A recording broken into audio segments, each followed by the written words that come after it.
No trading day. ట్రేడింగ్లో patience ఎంత ఇంపార్టెంటో నేను మీకు ఈరోజు చూపిస్తాను. ఇరాన్తో పీస్ డీల్ గురించి ట్రంప్ వేసిన ట్వీట్ వల్ల మార్కెట్స్ అయితే హ్యూజ్ గ్యాప్ అప్ అయ్యింది 250 పాయింట్స్ వరకు. దాని తర్వాత మార్కెట్ స్లైట్గా కిందకైతే వచ్చింది, కాసేపు సైడ్ వేస్ అయితే మార్కెట్ వెళ్ళింది. బట్ తర్వాత లైట్గా కిందకి రావడం స్టార్ట్ అయింది. సో నా వ్యూ అంతా పీఈ సైడే ఉంది, సెల్ సైడ్. సో నేను పీఈ సైడ్ ఎంట్రీ తీసుకుందామని నా సెటప్ కోసం వెయిట్ చేస్తున్నాను.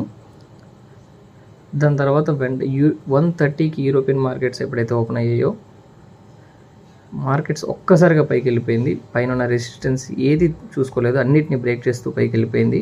సో అప్పుడు అనిపించింది మార్కెట్లో ప్రాఫిట్స్ తీసుకోవడం కాదు, ఎప్పుడు ఎంటర్ అవ్వాలో కాదు, ఎప్పుడు ఎంటర్ అవ్వకూడదో కూడా తెలిసి ఉండాలి. అప్పుడే మనం లాంగ్ టర్మ్ సర్వైవ్ అవ్వగలం.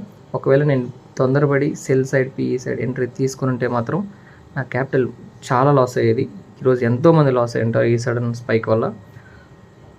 సో ఇలాంటి ట్రేడింగ్లో ఇలాంటి రోజులు కూడా ఉంటాయి. పేషెన్స్తో వెయిట్ చేయాలి. ఇంత పేషెన్స్గా వెయిట్ చేసినా మీకు ఎంట్రీ రాకపోవచ్చు. Only enter when your setup is formed. అదే ఒక థంబ్ రూల్. ఇదే టెలిగ్రామ్ గ్రూప్లో కూడా నేను అప్డేట్ చేస్తూ వచ్చాను, నా వ్యూ పీఈ సైడే ఉందని. బట్ ఎప్పుడైతే యూరోపియన్ మార్కెట్ ఓపెన్ అయ్యా సడన్ స్పైక్స్ ఎప్పుడైతే ఇచ్చాయో దాని తర్వాత ట్రేడ్ తీసుకోకూడదు అనుకున్నాను. సో ఇదే సేమ్ అప్డేట్ చేశాను. టెలిగ్రామ్ గ్రూప్లో అయితే ఈరోజు ఏ ఎంట్రీ ఇవ్వలేదు. ఈ వీక్ మొత్తం ప్రాఫిట్స్లోనే కంప్లీట్ చేసాం. ఇలాంటి యూస్ఫుల్ టిప్స్ కోసం మా కమ్యూనిటీ జాయిన్ అవ్వండి. Thank you.